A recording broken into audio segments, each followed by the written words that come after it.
Yeah, you can tell there's a different pace to practice right now. And talking to coaching friends around the country, it's that way everywhere.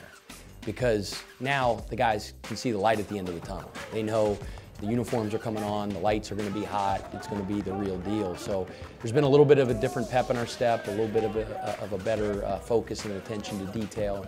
Not that we didn't have that for most of the preseason, but you can just sense it. And that's what happens, you know, when it's on for real. Pfeiffer, they have great size. They're long and they're athletic. In fact, they'll be one of the bigger, longer teams that will play all year long. The kid that they play at the 2 is 6'7". They have a 6'11" shot blocker that led the country last year at the Division II level in shot blocks.